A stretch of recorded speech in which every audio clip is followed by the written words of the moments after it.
Muito boa noite, saudações aos amigos que nos acompanham através do Facebook do Instituto Liberal ou do YouTube do Instituto Libercracia. Nós estamos dando início a mais uma edição, e na verdade a mais um mês, do nosso projeto Núcleo de Formação Liberal.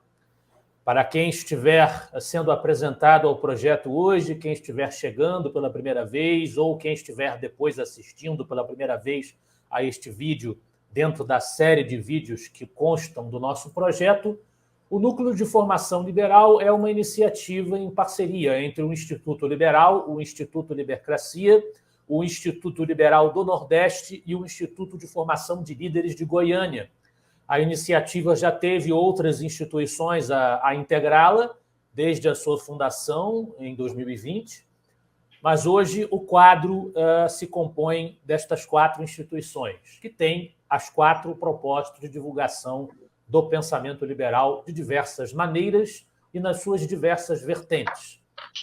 O projeto consiste de encontros mensais, que começaram por ser 3 encontros por mês, agora são 2, para que nós possamos facilitar o nosso planejamento, mas o objetivo permanece ser a exposição panorâmica, tão panorâmica e tão abrangente quanto possível, dos fundamentos, dos pensamentos e da trajetória de personalidades que tenham alguma importância para o liberalismo, seja qual for a vertente liberal que elas representem, intercalando autores nacionais com autores internacionais. Até o momento, nós já tivemos 22 autores estudados pelo Núcleo de Formação Liberal, sempre seguindo a mesma estrutura. Nós temos uma relatoria com um expositor convidado ou que integra os círculos das instituições que conduzem o projeto e faz uma explanação de aí até 40 minutos, ou o tempo que for preciso, seguida de uma fase interativa, com comentários e questionamentos, tanto dos representantes dos institutos que integram o projeto, quanto, se assim for do desejo de quem acompanhar ao vivo, do público. Até o momento, nós tivemos já estudadas a nossa tradicional retrospectiva, As Vidas e Obras de Friedrich Hayek, Joaquim Nabuco, Edmund Burke, Roberto Campos, Ludwig von Mises, José Guilherme Melchior, Thomas Sowell, Ayn Rand, Antônio Paim, Murray Rothbard, o Biratã Borges de Macedo, José Ortega y Gasset, José Osvaldo de Meira Pena, John Stuart Mill, Tavares Bastos, Milton Friedman, Rui Barbosa, John Locke, o Visconde de Uruguai, Adam Smith, Frei Caneca e Alexis de Tocqueville. Este foi o panteão que nós já estudamos até o momento. E neste mês de julho de 2022, nós nos propomos um desafio: estudar as apreciações do liberalismo na obra de Miguel Reale, um autor brasileiro muito conhecido na área do direito.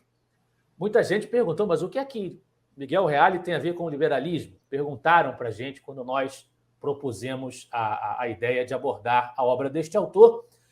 Esperamos que os 2 encontros relativos a Miguel Reale respondam a essa pergunta de maneira suficiente, mas eu posso já soltar um spoiler aqui de que Miguel Reale é um dos autores selecionados pelo professor Antônio Paim na seção final da sua obra História do Liberalismo Brasileiro, como um clássico das abordagens do liberalismo brasileiro contemporâneo. Fazendo companhia neste primeiro encontro de julho e, como sempre, nos acompanhando ao longo dos vários meses deste projeto, temos conosco o presidente do Instituto Liberal do Nordeste, nosso amigo Josezito Padilha. Josezito, obrigadíssimo mais uma vez pela sua presença. Faça a sua saudação ao nosso público e aos nossos espectadores. Espero que todos que estejam nos ouvindo estejam bem, com saúde, e que apreciem esse encontro de hoje, em que teremos a presença do professor José Maurício de Carvalho, que eu não conhecia até o presente momento. Muito prazer, professor.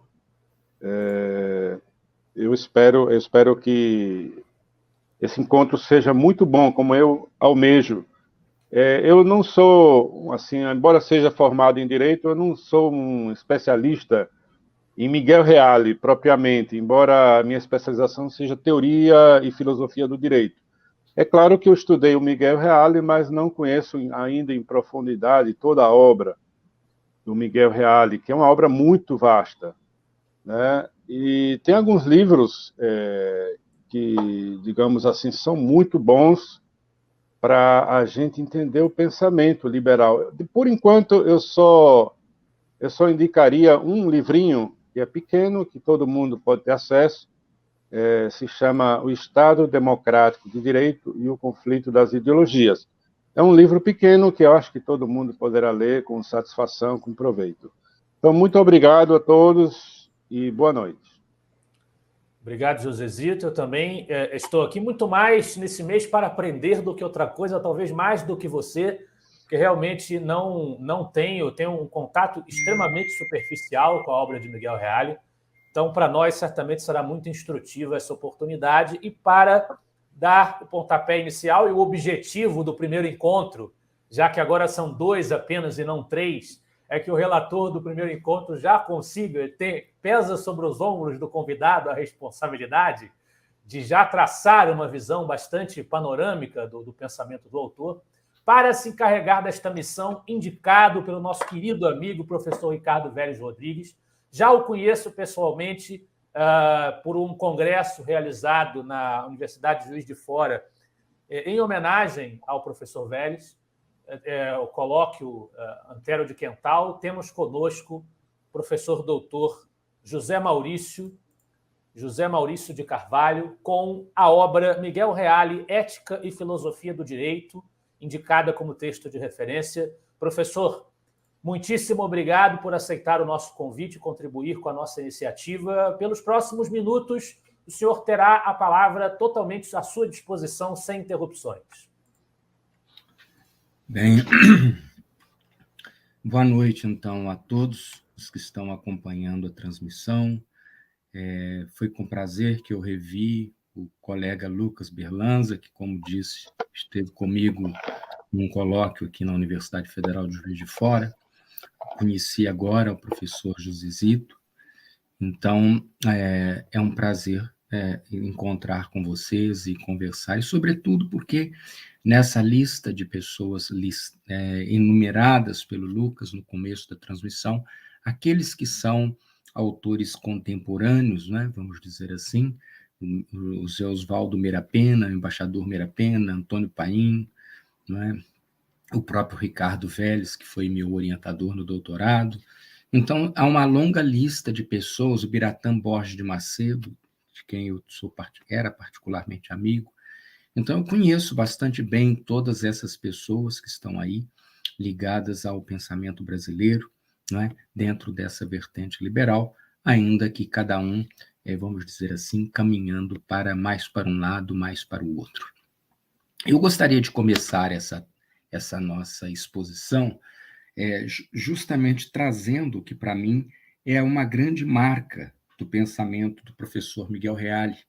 Não é? Então, eu destaquei aqui um pequeno trecho que eu escrevi, vou pedir licença para que vocês possam acompanhar aqui a leitura, não é? Para vocês poderem entender aquilo que me parece ser a dinâmica do que eu vou desenvolver a seguir. Não é? Ele vai dizer no livro dele, Variações, professor Miguel Reale, né? Ele vai dizer o seguinte: consiste um equívoco dos liberais usarem a expressão livre iniciativa tão somente no campo econômico. Isso porque, continuou Miguel Reale, não há termo melhor do que livre iniciativa para designar o poder criador e instaurador dos atos e formas novas de viver e conviver. Né? Neste sentido, agora eu comentando, a livre iniciativa é o que se espera que o sujeito exerça ao dar o consentimento nas determinadas coisas e ao fazer as suas escolhas. Por que eu quis começar dessa forma, né? Citando o professor Miguel Reale, nesse trecho específico dele do livro Variações? Né? Porque ele me parece que coloca uma questão absolutamente fundamental, não é? Porque muitas vezes a tradição liberal, focada sobretudo na herança de Adam Smith, entende que o liberalismo é a defesa da liberdade econômica. Mas a defesa da liberdade econômica, por si só, não consiste no pensamento, na essência do pensamento liberal ou na essência do que vem a se tornar o pensamento liberal. E eu vou tentar mostrar por quê.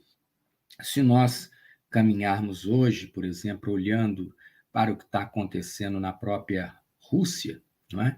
Nós temos ali hoje um país que defende e autoriza a livre iniciativa, embora seja um Estado muito antigo e patrimonial. Mas não se pode dizer que a Rússia seja um Estado liberal. E o que é que há de complicado naquele processo? É de que a história do liberalismo, na verdade, vamos dizer assim, ela passa a se firmar no desejo dos liberais, que eram proprietários inicialmente, os proprietários de terra, etc., deles se colocarem em salvaguarda contra o poder do Estado. Então, a grande questão para o liberal não é simplesmente a defesa da livre iniciativa econômica, que é importante, não há dúvida, mas é a defesa de instituições sérias dentro da visão do Locke, da divisão de poderes e, sobretudo, dentro daquilo que ficou depois consolidado na história do Ocidente como o fortalecimento do Estado de Direito. Por quê? Porque ter um Estado com tripartição de poderes e leis objetivamente construídas por representantes escolhidos pela sociedade, né, e representantes da sociedade, e ser julgado por leis construídas pelos representantes, com a certeza de que os juízes que vão fazer o julgamento são independentes. Nisso consiste o aspecto, me parece, mais forte da defesa do cidadão contra as ações arbitrárias do Estado, que foi contra o que inicialmente os liberais se insurgiram, não é? Contra o poder absoluto do monarca. O esforço dos primeiros liberais, Locke, por exemplo, é no sentido de defender o cidadão da ação arbitrária do Estado, de poder ser julgado conforme leis fundamentais. Né? Então, se nós trouxermos essa discussão para esse campo, nós ficaremos, acho que a gente já justifica de abertura porque Miguel Reale é um autor especialmente importante para o pensamento liberal brasileiro, porque ele é alguém que é o defensor do Estado de Direito, é alguém que construiu o nosso Código Civil, pelo menos coordenou aquela construção do nosso Código Civil, e é desses jus-filósofos a figura brasileira mais conhecida no exterior e de maior profundidade de análise. Enfim, eu quero partir dessa primeira ideia, não é? Nós abrirmos o nosso olhar para entender que liberalismo não é simplesmente uma liberdade de livre iniciativa no campo econômico. Isso é um aspecto do pensamento liberal, que é importante, naturalmente, mas que não é exclusivo e nem esgota toda a dinâmica do pensamento liberal. Para o professor Miguel Reale, na raiz desse processo está uma liberdade fundante, que é uma liberdade própria de todo ser humano. Então, esse ser humano, ele é alguém que se caracteriza pela possibilidade de escolher o seu futuro, de fazer escolhas responsáveis, de escolher as coisas com coerência e de construir um sentido para a sua vida. Então, essa liberdade básica, vamos dizer assim, essa liberdade que a gente diria filosoficamente, não é? Essa liberdade ontológica, que é uma identificação do ser humano, ela é a liberdade que está na raiz da liberdade política, da liberdade artística, da liberdade literária, da liberdade econômica, da liberdade de trabalho, não é? Enfim, da liberdade hermenêutica, de construir um pensamento autônomo, de interpretar as coisas naturalmente com a razão e não de qualquer maneira, mas a capacidade de poder interpretar os textos e o conhecimento das coisas. Então, todos esses aspectos são fundamentais no exercício da liberdade pessoal, não é? E é essa liberdade, no sentido genérico e amplo, que o pensamento liberal deve estar afeto, não é? Com ele é que o pensamento liberal está comprometido. Portanto, vamos dizer assim, nós podemos começar o pensamento do Miguel Reale entendendo que, para ele, a liberdade ontológica do homem é aquela que justifica essas outras liberdades, entre as quais todas reunidas nesse propósito que a gente chamaria de pensamento liberal, né? Muito bem. Essa visão ampla, não é, do pensamento liberal é algo que está muito bem fundamentada em autores que são filósofos liberais, foram falados vários aí, um que eu sou particularmente interessado, o doutor Ortega y Gasset, não é? Mas há um outro nome tão importante quanto Ortega nesse sentido, que é o do alemão Karl Jaspers, que defendeu as liberdades durante o nazismo, não é? Foi perseguido, e só não foi morto porque tinha uma rede de amigos muito influentes e tinha uma quantidade enorme de ex-alunos que estavam nas Forças Armadas e que acabaram não encontrando, porque não quiseram encontrar provas contra ele, para poder acusá-lo e persegui-lo. Esposo de uma judia, o destino dele deveria ser rapidamente a câmara de gás. Foi preservado desse sofrimento e seguiu como sendo a grande voz do pensamento liberal e da liberdade na Alemanha pós-nazista.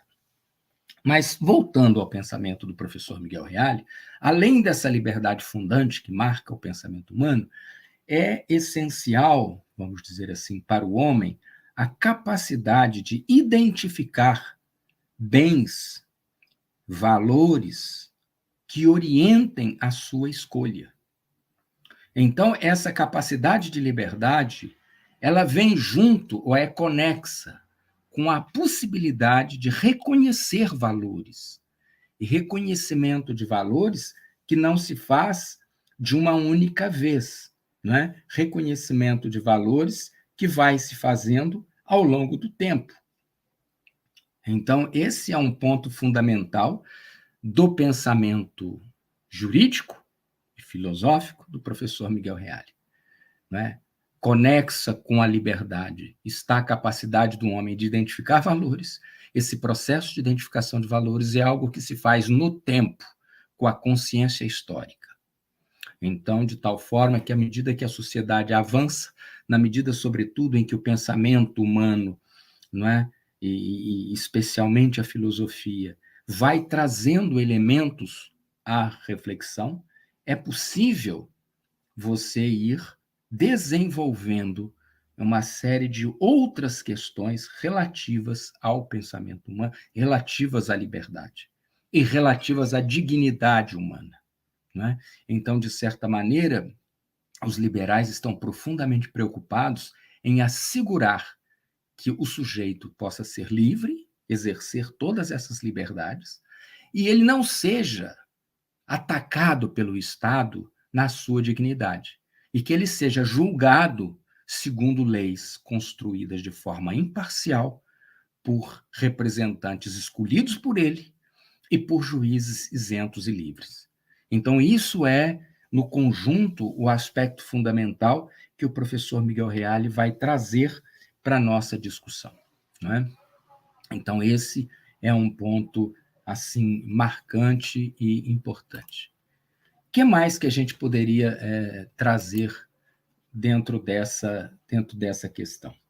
Nós podemos dizer que essa compreensão do professor Miguel Reale vai ser construída a partir do diálogo que ele faz com a chamada Escola de Baden ou a escola culturalista alemã.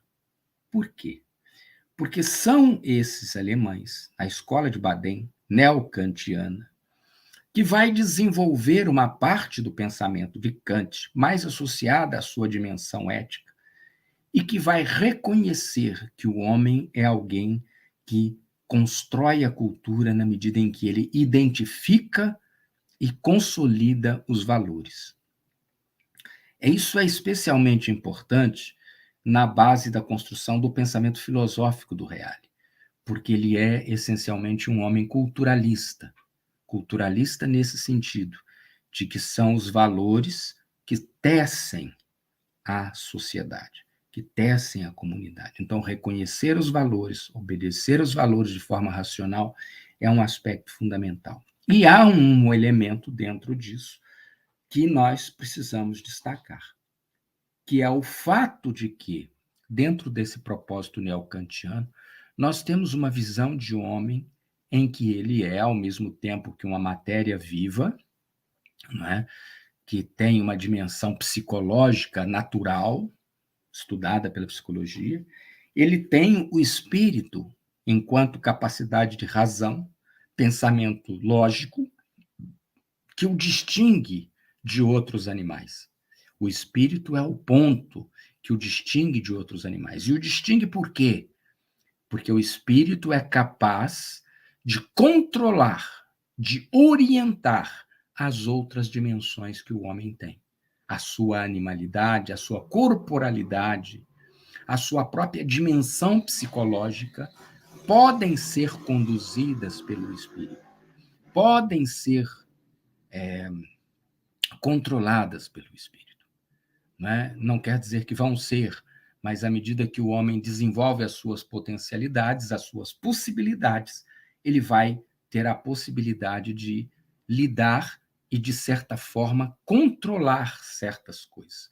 Então, é muito comum entre os liberais, e sobretudo ao Reale, e aos liberais culturalistas que eu conheci, o Paim é um deles, o próprio Reale também era, de fazerem uma referência à Escola de Direito do Recife como sendo a matriz do pensamento culturalista, quando, por exemplo, em Tobias Barreto, nós escutamos que é natural que o homem mais forte escravize o mais fraco.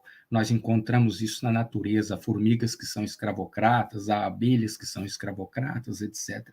Mas é moral que ele não escravize. Ou seja, o impedimento não é o uso bruto da força, mas é a capacidade de se guiar pela razão. E é isso o que nos estados livres a lei pretende assegurar, pretende garantir. Muito bem. E, ao identificar a liberdade como sendo uma característica fundamental do homem, Reale a considera um valor insuperável, no sentido de que a liberdade é algo que não vai ser abandonada, ainda que a consciência que eu possa ter das diferentes dimensões da liberdade possa ser aprimorada com a reflexão filosófica e possa ser aprimorada na própria tradição da cultura. Mas, enquanto valor, a liberdade é um valor fundamental. Não é? A liberdade é um valor fundamental. Muito bem. Uma vez colocado isso, nós podemos dizer que o professor Miguel Reale procura aproximar a dimensão filosófica e ética da questão jurídica, do direito. Por quê? Porque a liberdade pessoal, a dignidade humana, que é reconhecida pela razão, precisa ser regulamentada pelo direito. Porque se ela não for regulamentada pelo direito, nós não conseguimos que ela possa cumprir o seu efeito desejado. Não é uma garantia de que vai ser, mas pelo menos a gente tem a possibilidade de usar a força e o poder do Estado para que essas coisas possam caminhar dessa maneira. E aqui nós temos um aspecto fundamental. É porque o Miguel Reale vai nos explicar e vai apresentar, portanto, essa teoria que o torna internacionalmente reconhecido. A possibilidade de você aproximar de forma insuperável o fato a ser avaliado, e meditado e estudado, da dimensão de valores com os quais ele precisa ser comparado e com a legislação que regulamenta essa questão. Então, dizer que nós temos que fazer o processo dessa maneira, aproximar o fato do valor e das normas jurídicas, o tornou conhecido como alguém que representa essa escola chamada tridimensionalismo jurídico. No entanto, isso por si só não identifica o professor Miguel Reale no âmbito das ideias. Por quê? Porque não só os alemães, que eu já comecei mencionando, o Wildeband, o Riquet, o Emil Lask, não só esses defendiam esse tridimensionalismo, como outros autores o fizeram. A diferença é que esses alemães tratam dessas três dimensões de forma separada. O Reale chama isso de um tridimensionalismo abstrato. Há autores que são como Norberto Bobbio, que proclamam também um tridimensionalismo, mas o limitam à discussão histórica, sem considerar os outros aspectos. E há ainda tridimensionalistas na França que enfatizam, né, a dimensão mais jurídica sem construir o diálogo. Então, o que o professor Reale está propondo é que o seu tridimensionalismo é um tridimensionalismo concreto por uma relação dialética de complementaridade, para diferenciar da dialética hegeliana. Dialética de complementaridade significa que o fato, o valor e a norma, eles se interagem entre si sem nenhum processo, vamos dizer assim, de anulação de um desses elementos, né? Eles estão em processo de relativo diálogo, né? Então, ele propõe um tridimensionalismo, mas não de forma isolada, né? Mas um tridimensionalismo histórico e concreto, com uma relação entre o fato, valor e norma que supera as circunstâncias do tempo e do espaço. Entende? Embora seja construída no tempo e no espaço, supera a circunstância do tempo e no espaço. Não sei se fica claro por uma exposição dessa, que com isso o professor Miguel Reale resolve uma questão ética fundamental, porque, de certa maneira, uma discussão da ética até então era justamente se os nossos valores, se as normas de ética eram alguma coisa histórica e, portanto, relativa, ou se ancoravam em elementos transcendentes e, portanto, certas ideias, como justiça, etc., eram ideias transcendentes à história e, portanto, de lá iluminavam o processo histórico. Ao construir o tridimensionalismo dessa forma concreta, Reale supera essa divisão que historicamente se consolidou dentro da discussão ética, de propostas de modelos éticos de caráter transcendente e absolutistas, ou de relativistas que vão situar no processo histórico, vão colocar a questão no processo histórico, não é? Então, essa possibilidade de trabalhar as duas coisas evita as críticas que, de parte a parte, eram apresentadas, porque os historicistas iam dizer que essa discussão metafísica não se aplicava à realidade concreta, enquanto que os outros iam dizer que era preciso ter essas ideias, ainda que não resolvidas e aplicadas na sua inteireza, como guias para que elas pudessem ser elaboradas, né? Então, essa proposta do professor Miguel Reale, de certa maneira, e dos tridimensionalistas, tenta resolver esse problema, e a forma como o professor Miguel Reale resolve o torna internacionalmente conhecido, porque ele se diferencia das outras propostas que aí aparecem, né? E agora uma outra questão que é fundamental para essa elaboração do pensamento, eu diria, liberal do professor Miguel Reale, que é muito cara também, por exemplo, ao Antônio Paim, né? É a ideia de pessoa humana, ou seja, o homem é não apenas alguém livre, capaz de escolher o seu traçado, o seu trajeto de vida livremente, mas é alguém que é dono de uma dignidade, né, que não pode ser superada, que não pode ser desconhecida, né? E o Miguel Reale, como trabalha isso do ponto de vista da sua construção e da sua evolução, vai dizer que esta ideia nos vem da tradição cristã, né? Reconhecer que o homem é uma pessoa humana é algo que vem da tradição cristã, que foi inicialmente usada para caracterizar as pessoas da Santíssima Trindade, mas que depois a definição dada para a pessoa naquela situação teológica pôde ser adaptada para ser usada para o homem em especial. E é a Boécio, sobretudo, que faz isso. O professor Miguel Reale mostra como é que Boécio vai fazer essas coisas, né? Identificando uma substância material e uma razão natural, como partes essenciais disso que constitui a condição da pessoa humana, né? Então, a ideia de pessoa humana é uma questão fundamental. É uma substância individual com uma razão natural, né, que é o que diz Boécio. É uma substância individual com uma razão natural.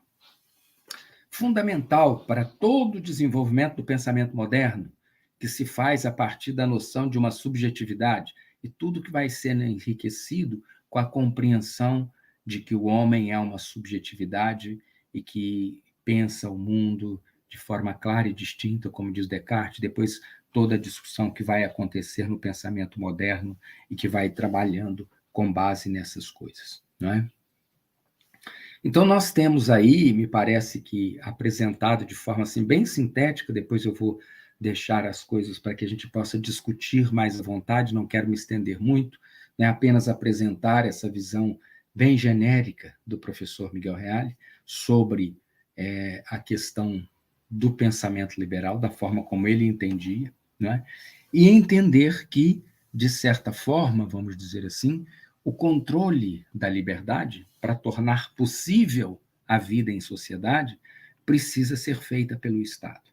Mas esse controle do indivíduo pelo Estado precisa ser feito dentro de leis específicas, né? E dentro de tradições específicas. Então, de toda forma, vamos dizer assim, Reale, quando estabelece o seu pensamento político, propriamente dito, do Estado, uma teoria do Estado, ele vai dizer que o Estado não é algo que se contrapõe ao indivíduo isoladamente, mas é algo que é uma entidade que tem entre ele e o indivíduo a sociedade. Então, nós temos aqui uma teoria do Estado que também ganha o perfil de ser uma teoria tridimensional. Tridimensional não mais agora como direito, mas tridimensional na medida em que intermedia a relação do indivíduo com o Estado, pela sociedade, as suas tradições, os seus valores, a sua história, né? Dessa forma, Miguel Reale consegue construir também com uma dialética de complementaridade que a construção da vida social se estabeleça por uma relação dialética de complementariedade entre o indivíduo, a sociedade e o Estado. Da mesma forma como no direito ele trouxe a relação entre o fato, o valor e a norma, não é? Então, esse ponto é que me parece marcante na construção da sua teoria do Estado, e uma teoria do Estado que coaduna muito bem com a sua visão do direito e com a sua compreensão de pessoa humana. Muito bem. Então, nós podemos dizer, para a gente poder ir encerrando nesse momento, que esta noção de complementariedade dialética permite reconhecer a vontade humana como sendo algo que é um valor marcante, um valor fundamental que deve ser preservado e que, como tal, ele complementa a ideia da liberdade individual e que deve ser assegurada pela legislação e pelas leis que os estados estão estabelecendo. Portanto, não há nada mais antiliberal do que a recusa, a crítica ao Estado de Direito. As leis reconhecidas, as leis construídas e a tripartição dos poderes, né? Esse é o aspecto fundamental que marca o pensamento liberal. Nenhuma outra coisa sozinha é suficiente para trabalhar esses elementos. Me parece que eram esses os pontos que eu havia marcado para trabalhar com vocês, mas naturalmente pensei em desenvolver cada tema a partir das possibilidades, dos interesses que vocês tivessem. Eu fiz um resumo da obra do professor Miguel Reale, já foi comentada, acredito que todos vocês conheçam, né? E esse livrozinho aqui, né? Miguel Reale, Ética e Filosofia do Direito. Então, aqui nós temos um rápido resumo do pensamento do professor Miguel Reale, lembrando que o professor Miguel Reale é alguém que passa por muitas áreas, não apenas pela filosofia e pelo direito, né?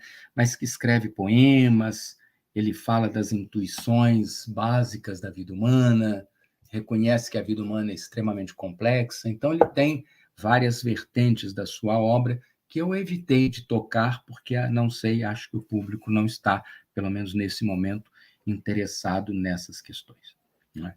Me parece que seria isso, então eu me coloco agora, sim, à disposição de vocês para responder aí as outras questões e trabalhar aí com vocês. Muito obrigado, professor José Maurício. Antes de qualquer coisa, eu queria saudar, já está conosco aqui um representante do Instituto Libercracia, o Matheus Miranda, de volta ao nosso convívio no Núcleo de Formação Liberal. Matheus, obrigado pela sua presença. Se você quiser fazer a sua saudação ao público, aproveitamos este momento para tal tarefa. Boa noite. Peço desculpa por não ter iniciado, mas acompanhei desde o início a palestra do professor José Maurício e é sempre uma honra participar do Núcleo de Formação Liberal. Obrigado, Matheus. Matheus, que também assim como o Josezito, também tem aí passagem pela área do direito, então os dois estão em vantagem em relação a mim para a interação com o professor Maurício acerca dos temas que foram suscitados. Mas antes de passarmos precisamente à fase interativa, me parece que, sendo esse o primeiro encontro do mês sobre o autor, e a gente tem o hábito de fazer isso, parece que seria interessante acoplar à apresentação teórica do professor Maurício também uma síntese biográfica do personagem. Não sei se o professor gostaria de fazê-la ou se nós simplesmente relacionamos aqui com os dados disponíveis na internet a trajetória biográfica do professor Miguel Reale, e fique à vontade. Como é que o senhor prefere que nós passamos? Não, posso comentar algumas coisas da minha experiência e conhecimento que tive com ele, mas eu não preparei também propriamente uma biografia do professor Miguel Reale, né?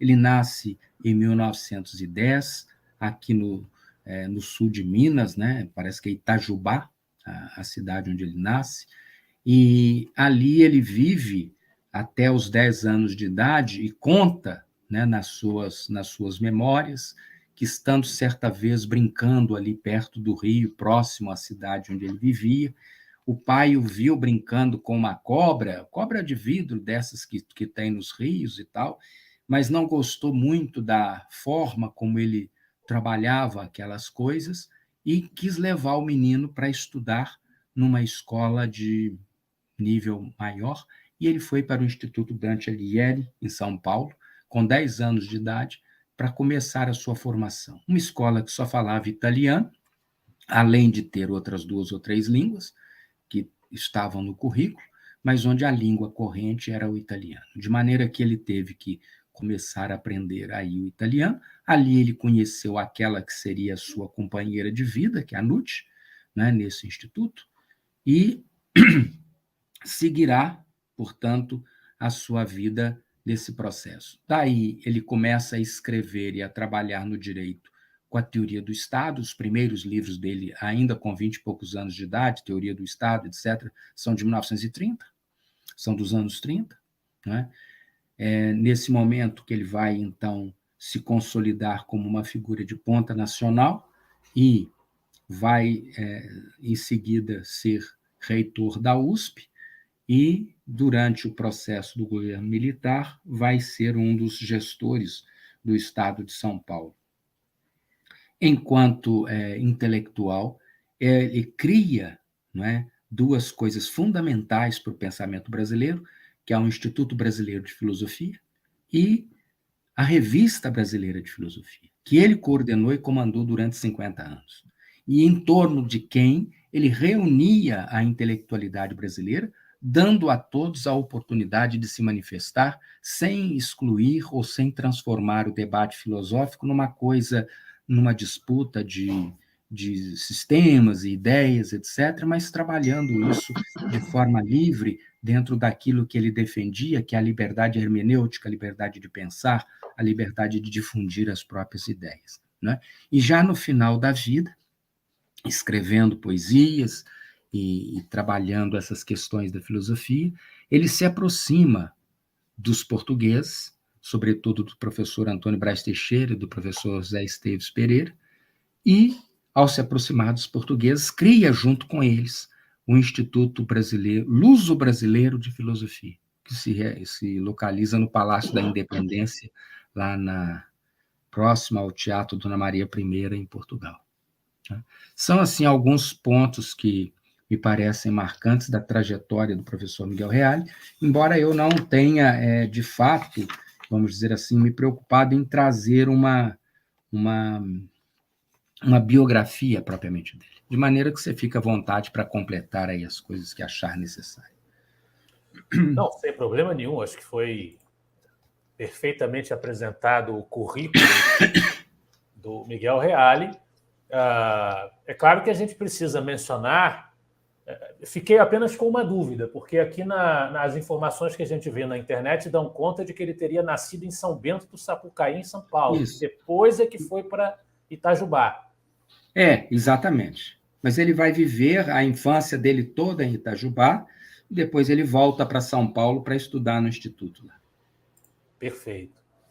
Aí menciona-se aqui o casamento, a participação na Revolução Constitucionalista de 32, que o Miguel Reale, no segundo ano de bacharelado na Faculdade de Direito do Largo de São Francisco, apoiou, ingressou no batalhão acadêmico e considerou que a Revolução Constitucionalista tinha sido vitoriosa quando foi promulgada a Constituição de 34. Sabemos que aquela Constituição, aquela Constituinte, aquele processo foi escamoteado pelo Getúlio para que ele permanecesse no poder ainda assim, e depois daquele regime democrático, pretensamente democrático, foi efêmero graças ao golpe de 37, que não permitiu a efetivação de eleições, mas na época parecia, e certamente o Miguel Reale não foi o único a quem essa impressão foi despertada, parecia que havia um triunfo do ponto de vista da institucionalização de uma Constituição, de um regime que pretendia ser democrático, mas via-se pela composição do próprio parlamento, a proposição de um regime totalitário aparecia torta e à direita nas discussões que se davam naquele momento. Depois a gente... Lucas, o problema desse que está em curso nessa questão lá da Revolução Constitucionalista de 32 é porque isso, quando era contado do ponto de vista histórico, era apresentado como sendo um movimento pela independência de São Paulo. Então, o professor Miguel Reale sempre se colocou contra isso. Ele diz que os jovens da Faculdade de Direito, os estudantes de modo geral, eles não estavam lutando pela independência do Estado de São Paulo, mas para que o Brasil tivesse uma Constituição. Entende? Então, é nesse sentido que ele considera que a Revolução foi vitoriosa, porque ela conseguiu que fosse dado uma Constituição, com todas as misérias que ela pudesse ter. Não apenas se fala isso, como se fala também que a Revolução de 32 teria sido apenas um um processo revanchista da oligarquia paulista derrotada pela Revolução de 30, o que é uma completa falsidade. Evidentemente, a complexidade dos atores sociais envolverá a presença na Revolução dos antigos líderes paulistas, mas havia também participando não apenas a população em geral, como também o Partido Democrático, que era um grupo político que tinha apoiado em São Paulo a Revolução de 1930. Então não se justifica essa interpretação distorcida de que tudo o que aconteceu ali foi derivado apenas de uma revanche desejada pelas oligarquias de São Paulo por terem sido destronadas pelos revolucionários de 30. Depois, consta da biografia do Miguel Reale a sua aproximação com Plínio Salgado, com o integralismo, em que ele trata de se dissociar da tendência de Gustavo Barroso, que é mais atrelada ao antissemitismo, e faz uma leitura do integralismo como uma tentativa de estabelecer um terceiro encaminhamento político e social entre o liberalismo ultrapassado do século XIX, do laissez-faire, do manchesterianismo e o socialismo tirânico, e ele entendia que o integralismo poderia representar essa alternativa.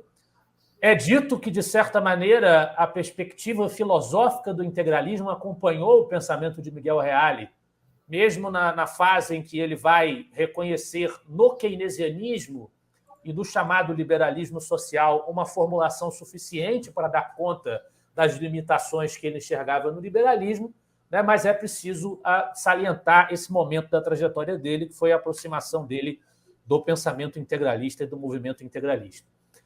Porque ele considerava que o integralismo construía ou propunha, apresentava uma solução para essa questão que você, de certa maneira, antecipou, que é a ideia de que o liberalismo é apenas uma atividade econômica, portanto, a questão é apenas a liberdade econômica, não é? E, de outro lado, propor uma política de Estado que fosse capaz de resolver e enfrentar as questões sociais sem ser comunista. Né? É nesse sentido. Mas ele, aos poucos, se dá conta de que a solução não estava ali e ele termina a vida dele claramente rejeitando essa questão integralista, embora muita gente, por causa disso, o tenha discriminado, e na própria academia ele, infelizmente, foi muito discriminado, porque muita gente o identificava com o integralismo. Eu acho que da biografia dele, acho que era isso. Bom, depois se diz, ele formou-se pela Faculdade de Direito, já foi mencionado, foi nomeado pelo Costa e Silva para a comissão de alto nível, que reveria a Constituição de 67, ocupou a cadeira 14 da Academia Brasileira de Letras, foi colunista do Estado de São Paulo e por aí vai uma série de realizações e episódios da vivência de Miguel Reale. Bem, antes de fazer qualquer questionamento ou tecer qualquer consideração, cedo a palavra aos amigos que conosco estão aqui, Josezito, Matheus, quem desejar começar, fique à vontade. Bom, Matheus, eu vou começar, e depois você vai fazer seus questionamentos, tá bom?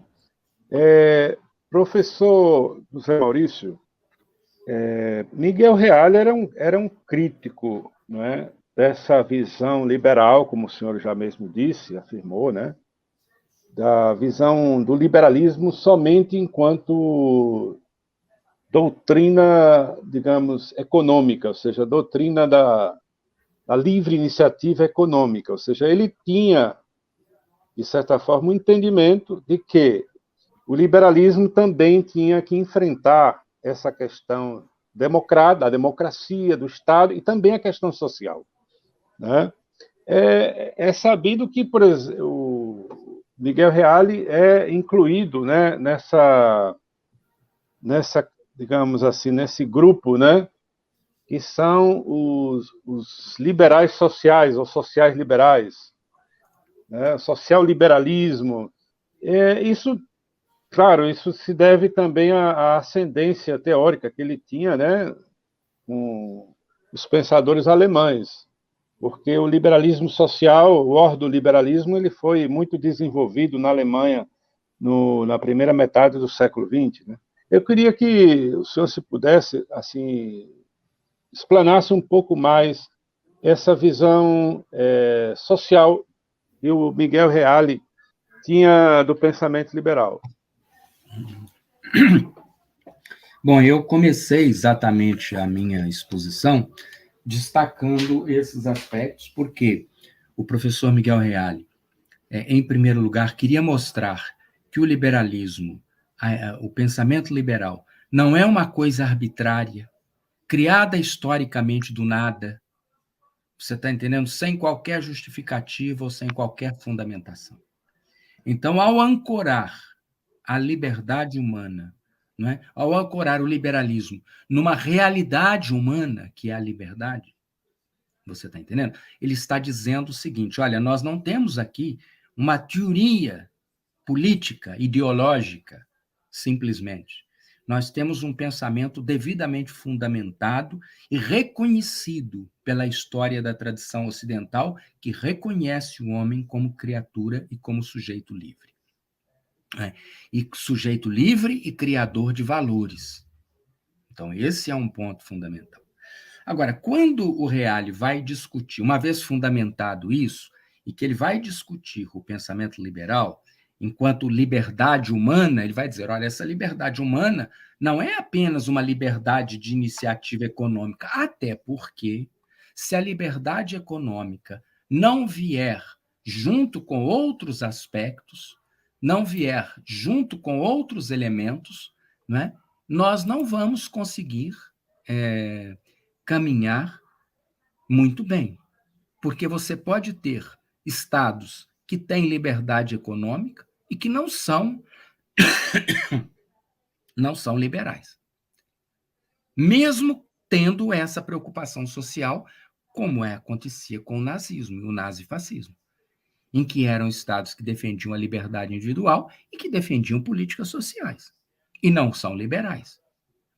Então, essas coisas isoladamente, elas não caracterizam o pensamento liberal. Um pensamento liberal, ele precisa estar muito bem ancorado em várias coisas, em vários elementos, não é? Que é o que, por exemplo, vai nos explicar e vai defender claramente, por exemplo, um Karl Jaspers também, de quem o Reale gostava muito, mas não partilhava de algumas ideias, mas que ele reconhecia a importância. Entende? Então, nós precisamos entender e discutir a liberdade no seu sentido amplo para entender a questão jurídica, para entender o Reale. Agora, o essencial disso que você está falando talvez seja a construção do Estado de Direito. Por quê? Porque desde Locke e os primeiros liberais, a primeira preocupação deles não era nem a liberdade de iniciativa, que eles, de certa forma, já se tinha. De certo modo, que ele já estava começando. O grande problema deles era que o Estado não pudesse arbitrariamente intervir nisso, na livre iniciativa, a não ser conforme leis definidas, votadas em assembleia e julgadas por juízes isolados e isentos. Entende? Então, a liberdade ela vai trabalhar nesse sentido. Agora, quando nós entramos no século XX, ele vai dizer o seguinte, e aí não sei se esclarece um pouco isso que você está colocando, Josezito. É o fato de que o século XX viveu um momento em que nós tivemos, por contradições do próprio capitalismo do século XIX, não é, um caminho na direção de uma experiência comunista e de outras experiências socialistas, que não eram comunistas, mas como, por exemplo, o nazifascismo, etc. E todas elas eram soluções que não são muito adequadas. Então, Reale gostava de dizer, claro, que, embora ele estivesse relativamente próxima dos sociais liberais, se pudéssemos chamar assim, ele não se considerava um social liberal. Ele era um liberal social. Entende? Ele é um defensor da liberdade, mas entendendo que o exercício da liberdade só é real quando você está num Estado que, de certa forma, assegura certos direitos fundamentais ao homem.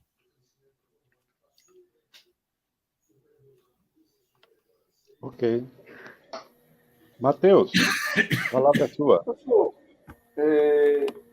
estava dando uma olhada no livro do Antônio Paim, História do Liberalismo Brasileiro, e o Antônio Paim Matheus, coloca... só um minutinho, se você puder falar um pouco devagar, porque eu acho que está tendo uma perturbação no som, está difícil de entender o que você está dizendo. Se você falar devagar, talvez fique mais fácil de compreender. Certo. Eu estava dando uma olhada no livro do professor Antônio Paim, História do Liberalismo, e um dos tópicos, ele coloca um tópico sobre o liberalismo social do Miguel Reale. E ele traz um ponto importante, que é a distinção entre democracia social e social-democracia, que o professor Miguel Reale ele traça. Inclusive, ele escreveu um livro sobre essa questão, que é democracia social e social-democracia. Eu queria que o senhor comentasse um pouco sobre isso, porque eu acredito que seja um ponto importante que vai definir o liberalismo social do professor Miguel Reale. Se eu entendi, é algo parecido com o Josezito havia colocado, que é a diferença entre a social-democracia ou um social-liberalismo e, eu diria, o liberalismo social do professor Miguel Reale. Bem, então, o que é a social-democracia na Europa? A social-democracia foi um ajuste das teses fundamentais do socialismo, que não necessariamente marxista, mas do pensamento socialista, que durante o século XVIII e XIX tem diferentes versões na Europa, não é? Uma adaptação desse pensamento socialista ao Estado democrático de direito. Entende? Então, você tem um pensamento socialista, mas que ele não é autoritário, ele não pretende assumir o governo do Estado de forma autoritária, de forma violenta, numa revolução. Ele não aposta nas contradições da luta de classe, nessas coisas assim que o marxismo vai trabalhar. Entende? É um socialismo que vai trabalhar as ideias socialistas dentro das regras do Estado democrático. Isso é uma coisa. O liberalismo social do Reale é outra. É um pensamento político, filosófico, que se baseia essencialmente na liberdade humana, que pretende defender a liberdade humana como o maior, ou da pessoa humana, da sua dignidade, como o maior dos valores, e que, portanto, para defender a liberdade humana como o maior dos valores, inclusive, vamos dizer assim, para que não se tenha a ideia de que é a sociedade o valor mais importante, então você vai defender essa noção de liberdade pessoal, mas dentro de um contexto do Estado de Direito. Entende? Mas que são duas coisas diferentes. Ainda que, eu diria, do ponto de vista do espectro político, eles tenham possibilidade de diálogo. Entende? É possível um diálogo entre os sociais-democratas e liberais sociais. É possível um diálogo, porque entre eles há muitas afinidades, embora sejam propostas políticas diferentes. É possível e aconteceu. Na prática, no Brasil, o governo Fernando Henrique foi o quê? Uma coalizão de sociais-democratas e liberais sociais. Marco Maciel estava no governo e o Fernando Henrique era o presidente. Então, é possível. E é uma coisa mais coerente do que outras propostas. Por exemplo, de juntar os liberais com nazista ou dos liberais com outras coisas, porque aí, com integralistas, porque aí não funciona, não dá certo. Não é? Quer dizer, do ponto de vista intelectual e do ponto de vista da sua construção teórica, não funciona.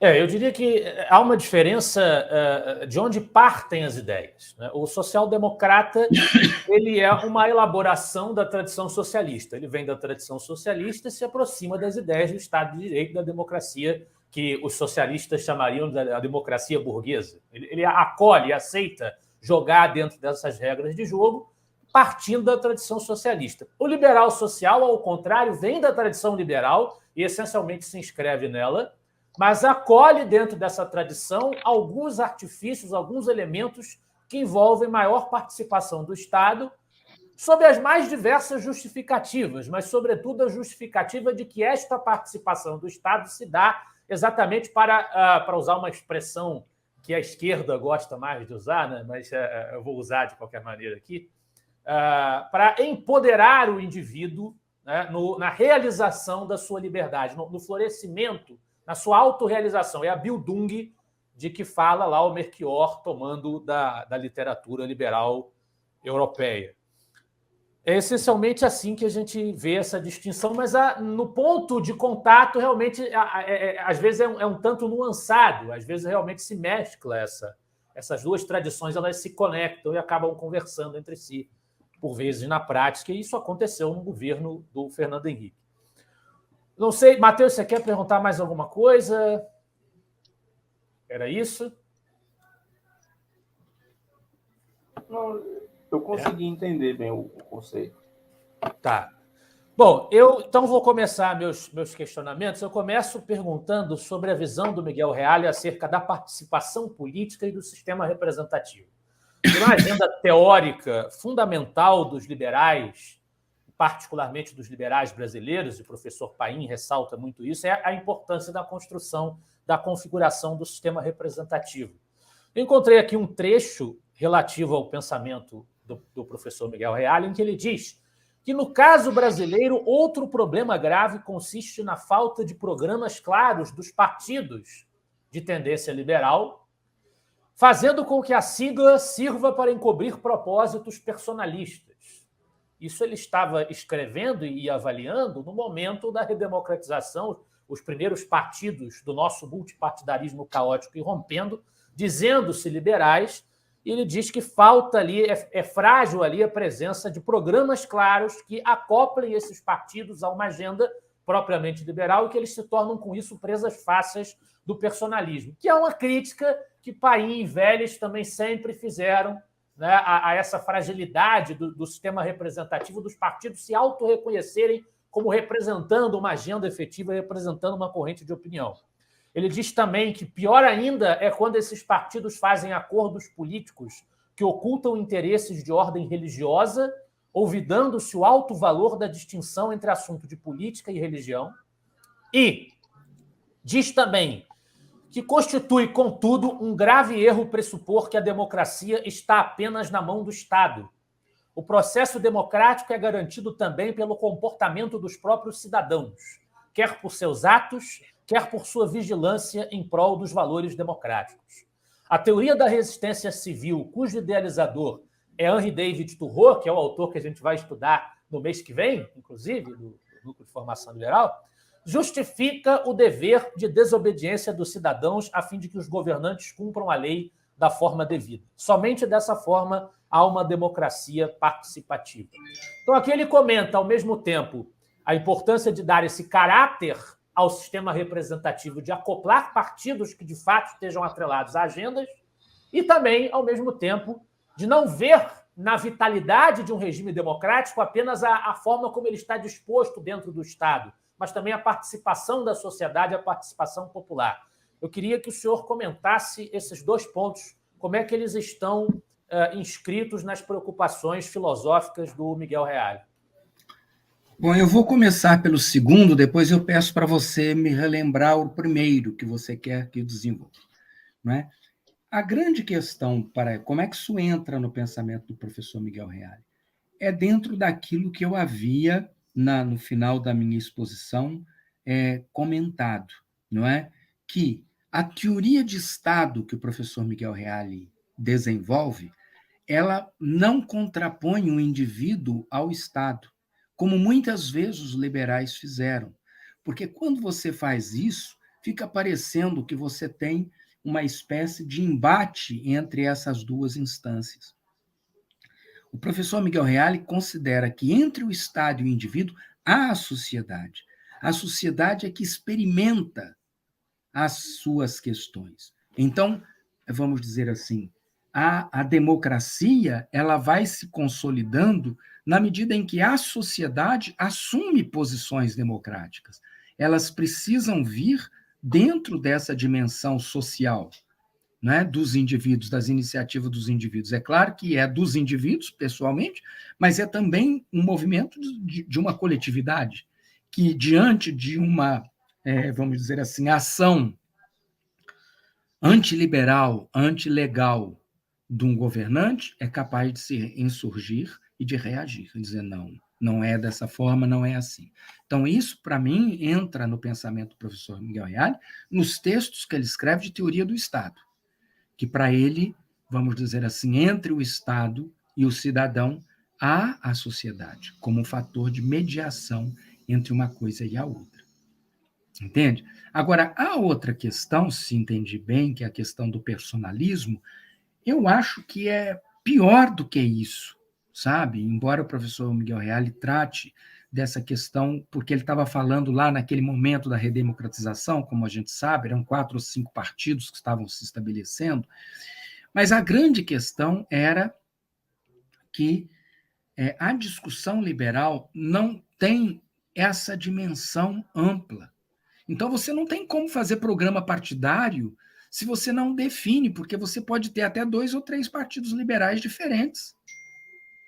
Mas é preciso que, vamos dizer assim, quando eu concebo o pensamento liberal, que eu possa dizer, olha, eu estou propondo um pensamento liberal que seja capaz de, vamos dizer assim, de estabelecer políticas sociais, que entenda uma ação mais firme do Estado, etc., enquanto você tem um outro liberal que é mais conservador, que diz, não, nós temos sim a defesa da liberdade, o Estado é necessário, os liberais são a favor do Estado, não são anarquistas, não é? Mas a gente deve limitar o poder do Estado a poucas coisas, a poucas ações, a defesa armada do território, a ordem interna, a defesa da Constituição, aos Estados, a aplicação da lei, etc. Então, é um Estado, vamos dizer assim, mínimo, como passa a caracterizar o chamado Estado mínimo, aí, a proposta liberal de um Estado mínimo. Mas é justamente quando você não discute as ideias liberais para poder distinguir as diferenças que existem no pensamento liberal que você fica incapacitado de construir programas e, em outros casos, é o populismo puro e simples. Não é? Quer dizer, o populismo puro e simples que leva as coisas para esse caso que você falou. Nós temos aqui em Minas, o Tancredo tinha uma expressão muito interessante sobre o liberalismo. Ele dizia o seguinte, olha, os liberais negociam, né, no varejo, no atacado não. Entende? Ou seja, você negocia pequenas coisas, possibilidades, etc., de ajuste, mas não nas ideias marcantes, não nas ideias centrais. Então, esse é o grande ponto. Agora, para você poder fazer isso, você tem que ter uma clareza bastante grande de qual é o espectro, ou para onde anda o pensamento liberal. Porque você tem diferentes autores que são liberais e que têm diferenças em relação a algumas coisas. O que também não impede que um partido envolva vertentes distintas, alas distintas, como acontece. Mas se for também alas distintas, muito contraditórias, cai nesse problema que você está falando. Entende? Vira um populismo que não é personalista, mas é um populismo. Quer dizer, é a ideia do central, né? Nós estamos tudo junto, nós estamos aqui, vamos para cá, vamos para lá, conforme a coisa, a gente vai mudando de posição. Esse que é. Josezito quer falar alguma coisa? Essa questão, né, partidária brasileira é uma questão complexa e não é de hoje, né? É um problema da República, até da República brasileira, né? Eu acho que hoje a parafernália de partidos políticos está muito mais complexa até, porque são partidos maior parte fisiológicos, entendeu? E é preciso, como o professor diz, né, dizer o que é o atacado, ou seja, quais são os valores essenciais do pensamento liberal.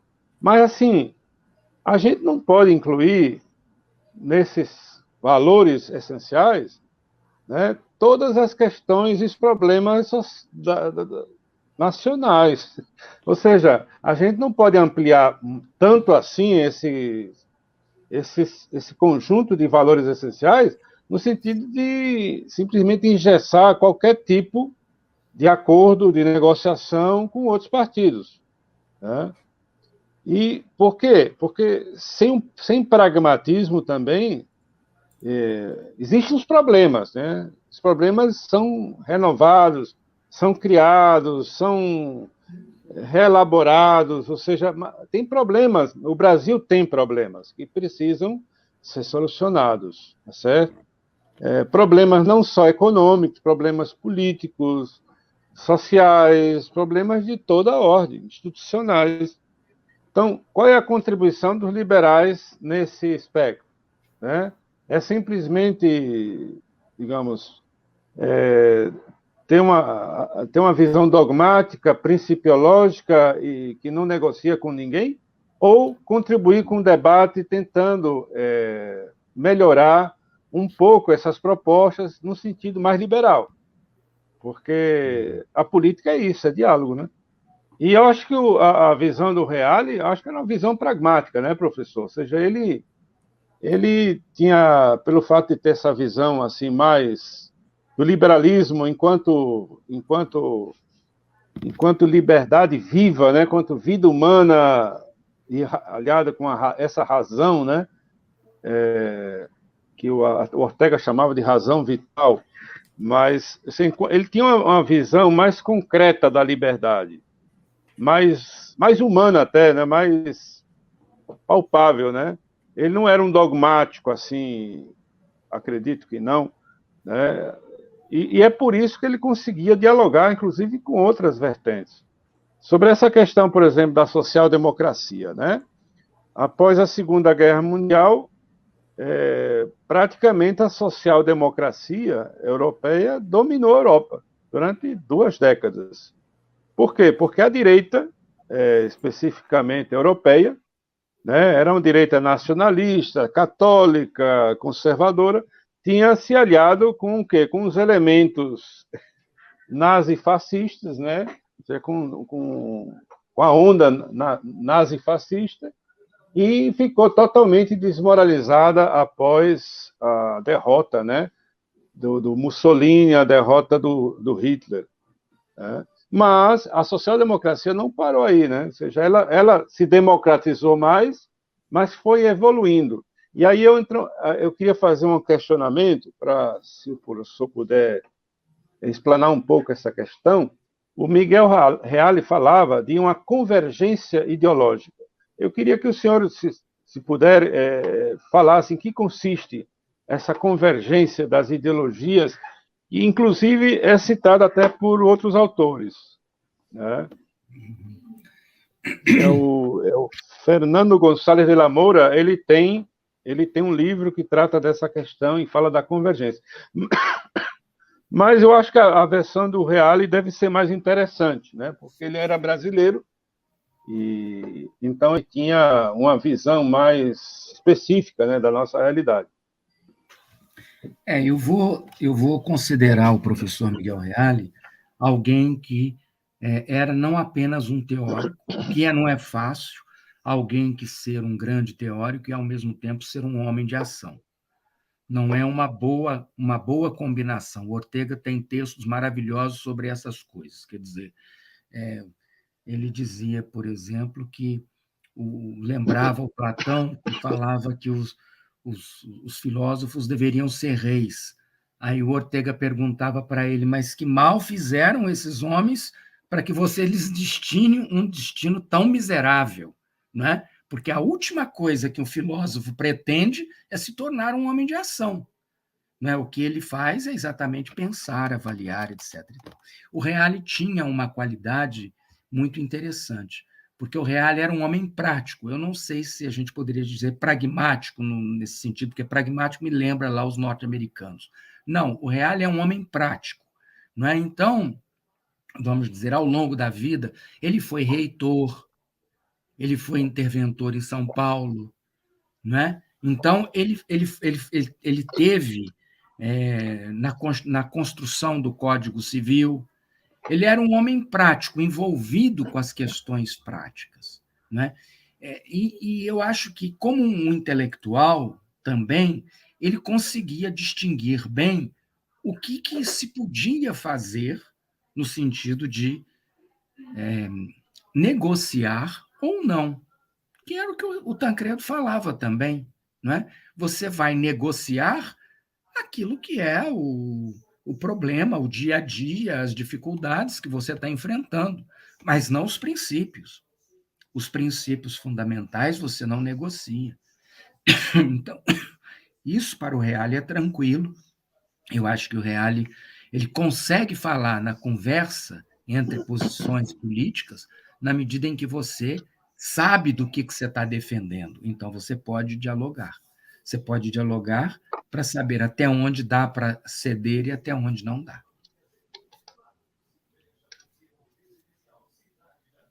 Eu tenho uma curiosidade, eu não sei se o senhor vai saber responder, mas eu queria saber qual era o tipo de diálogo, de relacionamento, se havia algum, que existiu entre o Reale e, por um lado, e duas outras figuras relevantes da história do nosso liberalismo.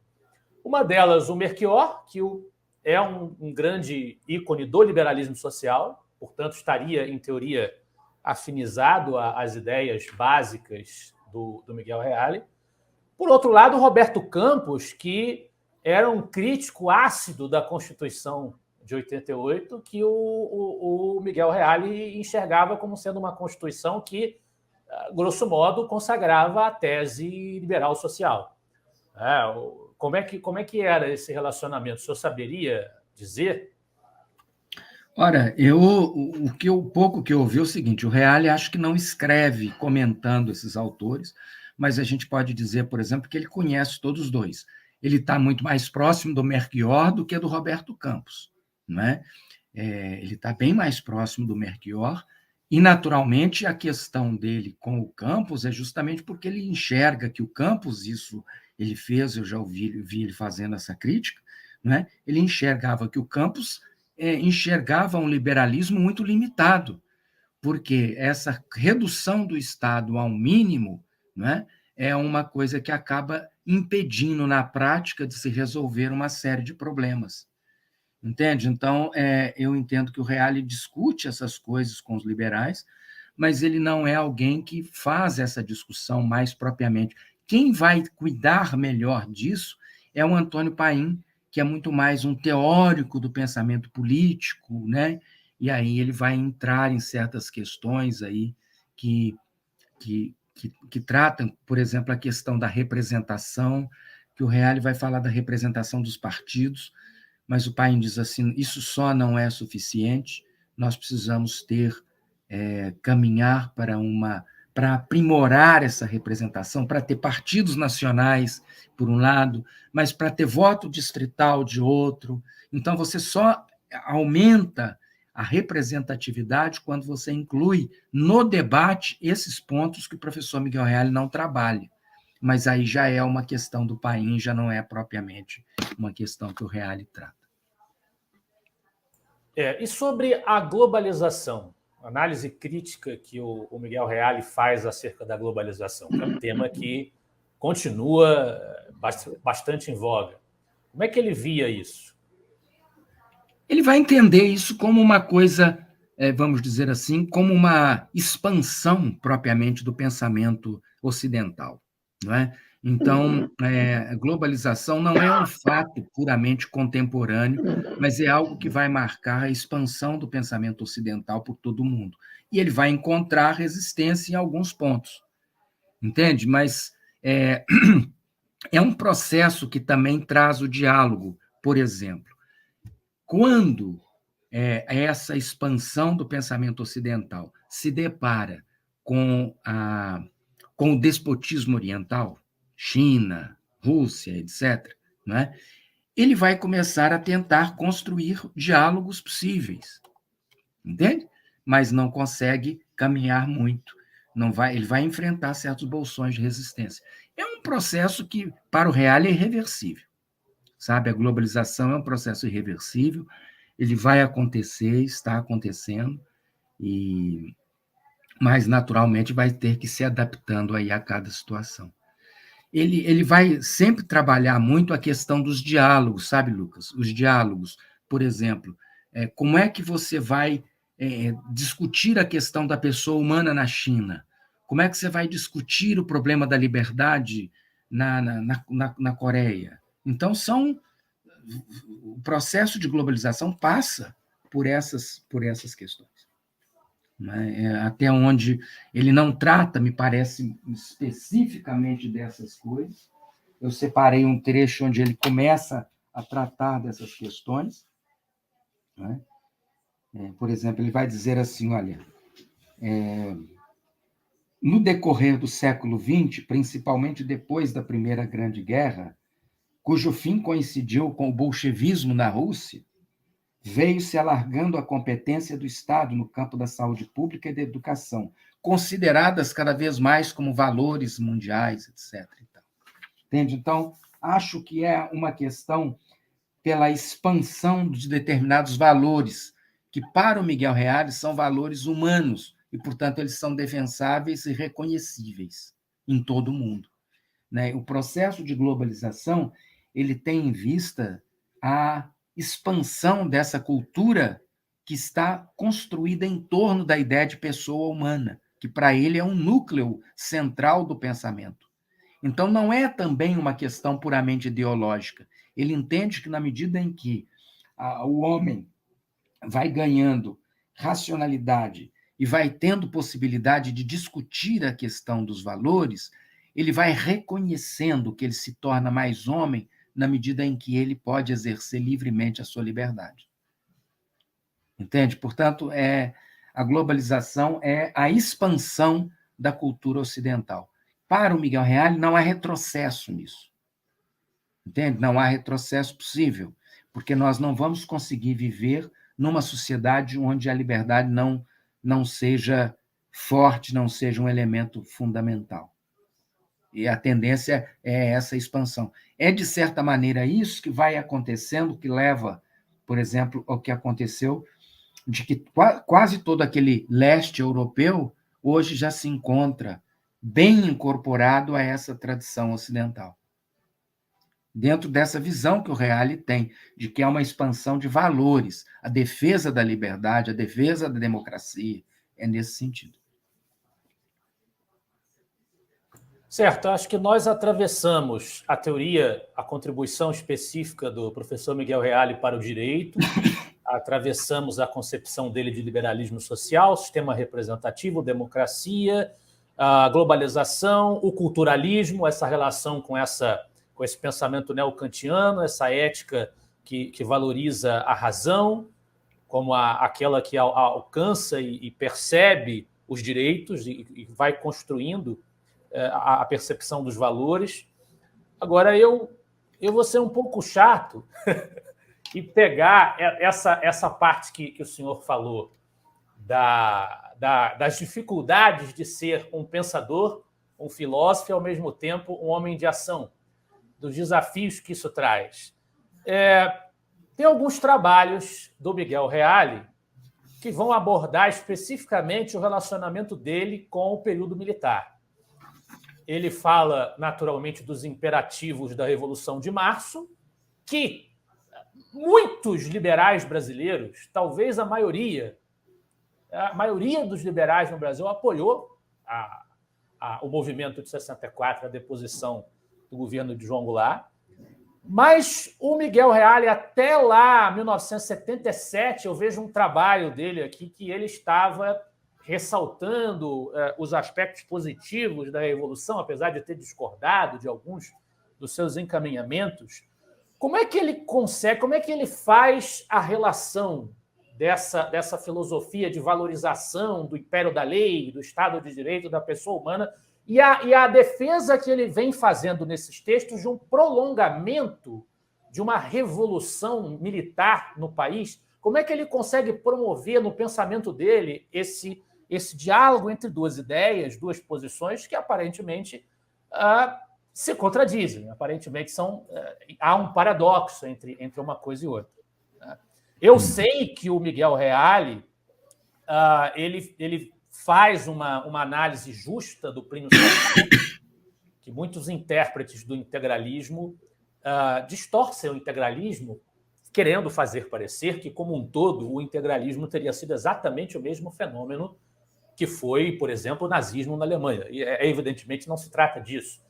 De muitas maneiras, o integralismo tem uma base nacional. Ele vai pegar de autores da tradição autoritária, mas da tradição autoritária nacional, o Oliveira Viana, o Alberto Torres, esse pessoal, o Plínio Salgado recupera, pegando do Oliveira Viana esse discurso de que é preciso promover de cima o incremento da solidariedade nacional. Estaria aí, ainda em 70, nos anos 70 e 60, estaria aí o argumento que o Miguel Reale usaria para sustentar a possibilidade de casar uma posição e outra?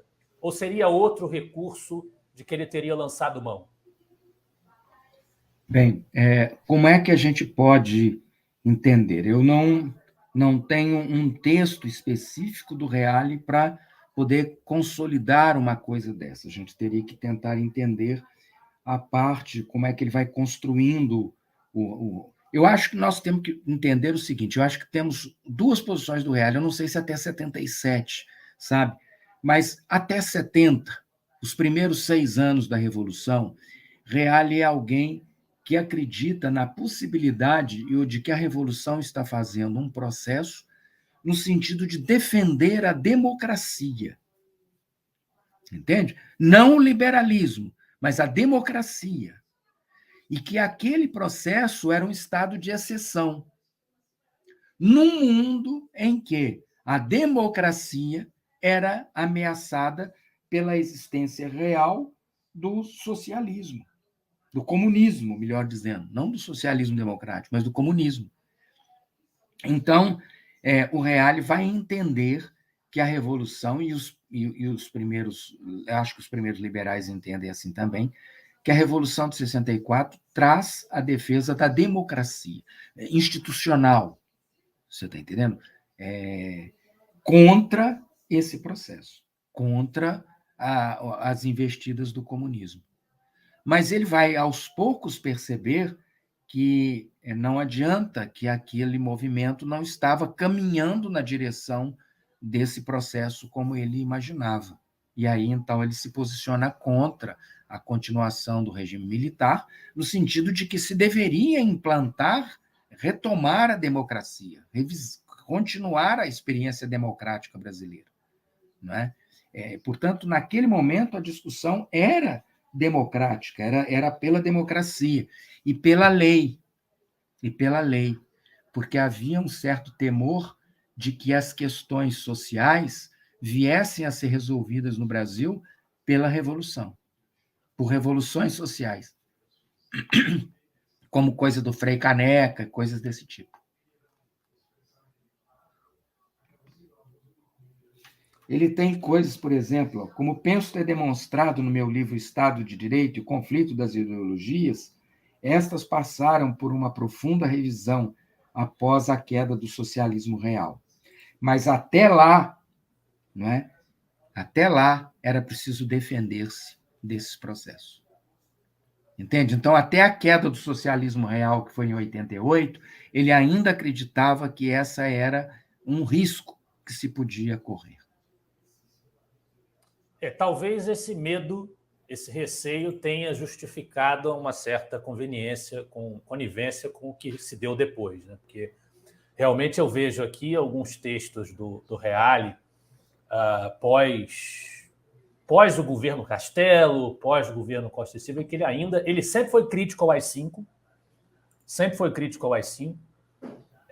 é importante salientar isso. Tem alguns liberais que apoiaram o AI-5, né? O Reale sempre foi crítico, mas ele ainda tinha uma visão de que talvez aquilo ali ainda fosse necessário. Ainda em 77 tem um texto dele, da Revolução à Democracia, em que ele ainda diz que ainda tinha a sua necessidade aquele processo ali. Mas talvez ainda o receio de que a extrema-esquerda pudesse conduzir o processo político fosse o fator que justificasse essa posição.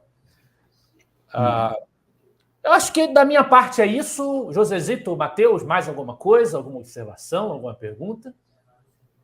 Eu por agora, não tenho nenhuma pergunta, né?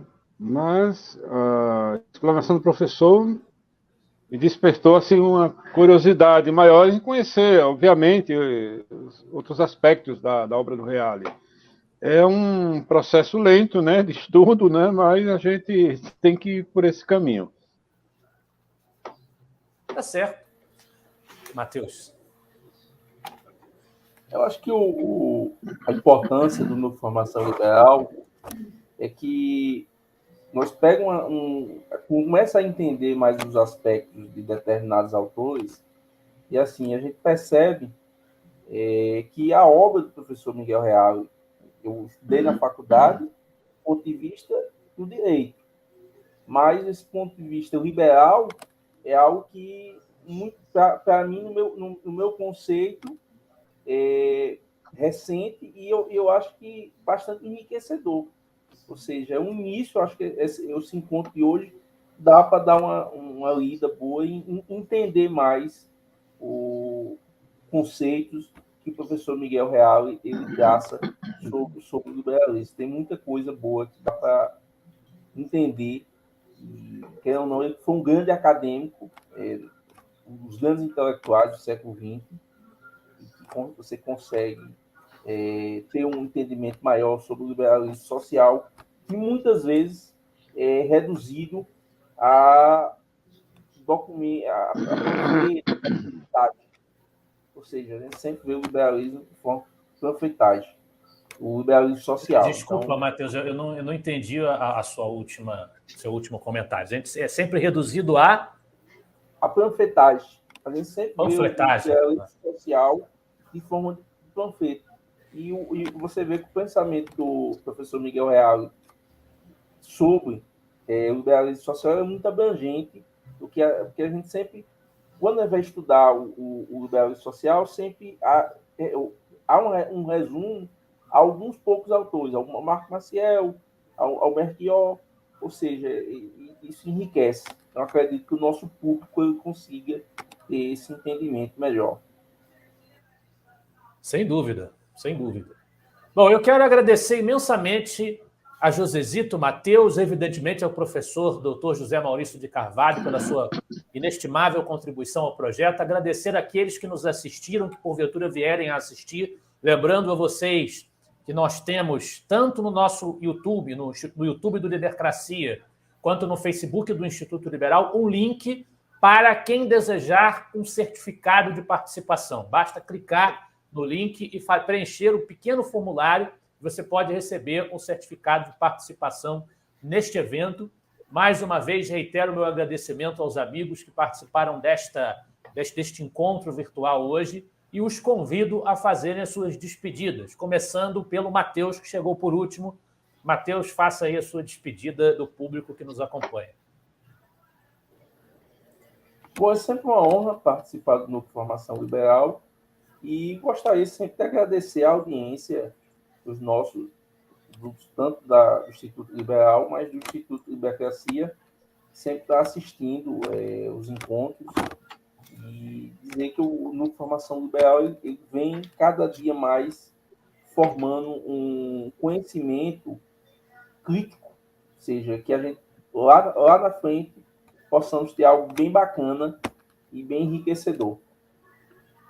É isso aí, um dos objetivos do nosso projeto é a montagem de um acervo, e nós estamos montando um acervo, já temos aí conteúdo sobre 22 autores e o professor Miguel Reale já é o 23º. Isso já é um patrimônio que nós tivemos êxito em construir.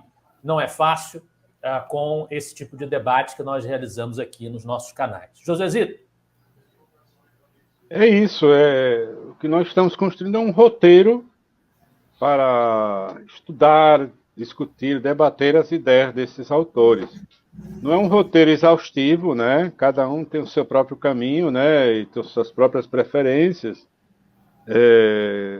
Mas a nossa obrigação aqui é um pouco alexandrina, ou seja, a gente traçar ou construir uma biblioteca, né? Digamos assim, de vídeos, também de textos, que possam orientar aqueles que vieram depois de nós, ou que estejam nos acompanhando, a se aprofundar no estudo das ideias desses autores, né?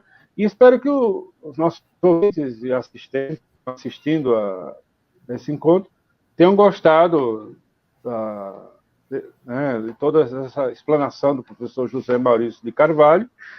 É um prazer, novamente, eu reitero, um prazer enorme lhe conhecer, professor José Maurício, e até porque eu tenho um interesse muito especial também sobre o pensamento de José Ortega y Gasset. É um dos autores que eu ainda pretendo me aprofundar bastante, né? Então, muito obrigado a todos, boa noite, né? E até a próxima. Professor José, reitero o agradecimento, tanto meu quanto do Josezito. Mais uma vez, muito obrigado por ter contribuído conosco. Espero que o senhor volte mais vezes. E é uma grande satisfação poder falar com o senhor novamente depois dos dias aprazíveis que passamos na Universidade de Juiz de Fora, naquele congresso. Uma grande satisfação. Espero que nos encontremos mais vezes. Por favor, despeça-se daqueles que nos acompanharam. Bem, então, boa noite a todos os que nos acompanharam. Foi um prazer estar com o Josezito, que eu também não conhecia, o Matheus, né, o Lucas eu conheci, então é um prazer conhecer vocês e, sobretudo, discutir e comentar e conversar sobre o professor Miguel Reale, que foi alguém com quem a gente teve a possibilidade de conviver durante algum tempo e que vamos dizer assim, é sempre uma satisfação a gente poder comentar e falar a respeito de pessoas que se dedicaram tão profundamente, não é? E se dedicaram uma vida tão profundamente à sua pátria, né? Porque o professor Miguel Reale, num dos discursos dele de despedida, quando ele fez 90 anos, ele vai dizer que toda a defesa do homem e da liberdade, que o marcaram a vida inteira, é apenas uma parte fundamental daquilo que ele era, mas que não se podia esquecer também do amor profundo dele pelo Brasil e por essa terra. Então, eu acho que isso é uma coisa que nos deve também encantar e nos deve guiar, né, como brasileiros, na luta por um país melhor, por uma sociedade melhor. Um baita desfecho. Obrigado, professor José Maurício. Lembrando que, ainda este mês, provavelmente no dia 28, teremos o segundo e último encontro do Núcleo de Formação Liberal de Julho, complementando o nosso estudo sobre a vida e obra do professor Miguel Reale. Muito obrigado a todos que nos acompanharam. Um grande abraço. Até a próxima.